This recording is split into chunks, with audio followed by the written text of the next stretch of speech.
Eyewitness News team live on top of the Stouffer's Inn on the Square roof, high above Public Square, where in a few moments from now, a piece of Cleveland's past will go up in a cloud of dust. A city of champions open for business today. After 18 months of work, Cleveland's Public Square is public again. Cleveland is getting ready for the Republican National Convention next week and a chance to showcase some big changes in that includes a redesign, renovation, and revamping of the city's central square. Jeffrey Brown has the story with production help from our PBS colleagues at WVIZ Idea Stream.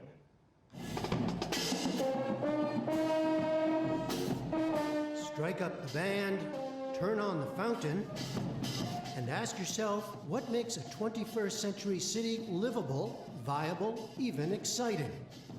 In Cleveland, they're hoping part of the answer is Public Square, the new version of it, that is, a $50 million project, 8 years in the planning, 10 acres in the heart of downtown, remade into a space for relaxing, meeting up with friends, cooling off on a hot day. This is a public space. We own Public Square. So why would you not fix up your own property? All, says Mayor Frank Jackson, with a larger purpose. You know, as we reinvent and redefine Cleveland and we reinvent and redefine downtown Cleveland. Morning, and by midday, the reviews were already in about the new Public Square. Marvelous. Beautiful, very beautiful. Oh, yes. For 15 months, the square was closed off and totally reshaped. Gone are the 4 boring quadrants separated by traffic. Now you have a free-flowing, wide-open public space. The Soldiers and Sailors Monument is still a dominant feature, but the monument is now part of the square instead of just kind of stuck off by itself. A restaurant will soon open, and there will be plenty of places to sit and eat and mess with your cell phone. Moses Cleveland is still standing tall over what will be a speaker's corner of sorts during the RNC, but the General also looks out over an area full of trees, flowers, and lots of grass. You can't say it enough. It is marvelous. But it's also for many a space that was needed for a long, long time. We've been watching construction since day one, and I think this is great for Cleveland. People that work down here have somewhere to sit, eat their lunch, and actually enjoy the fresh air during. Stand out here in Public Square and be at an ice rink. How about that? But Maureen, you can go to City Hall. I think that's what you're talking about. We'll just go to Winterfest. It'll be a lot of fun. It's happening here this Saturday. You do that. Well, the rest of us here in Cleveland will be going to Winterfest. It's going to be a lot of fun.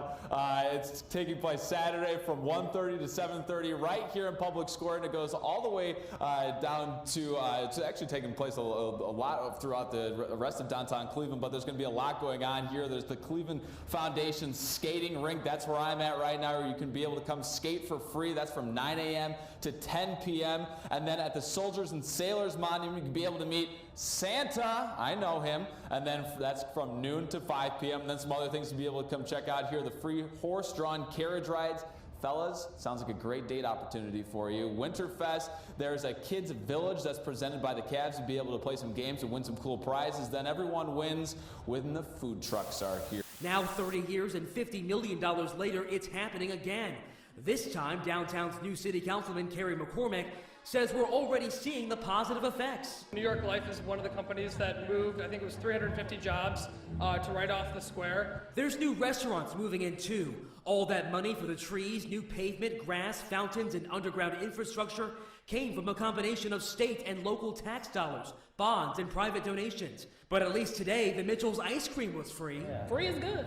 Jacqueline White has worked downtown for years. At first, she balked at the price, but not now. This is the heart of the city, and everybody comes down here, and I think it is an improvement. And so it proved me wrong, so I'm one of those persons. I'm very satisfied. Still, that $50 million is money not being invested in other blighted parts of the city, where abandoned buildings pose risks to families. They could have been used to fix up my neighborhood. What do you say to those people? Well, you have to do things on both ends. The only way you're going to be successful is... And that makes us all the more excited to be going to Cleveland. Gwen and I and the NewsHour team will be there all next week for our special...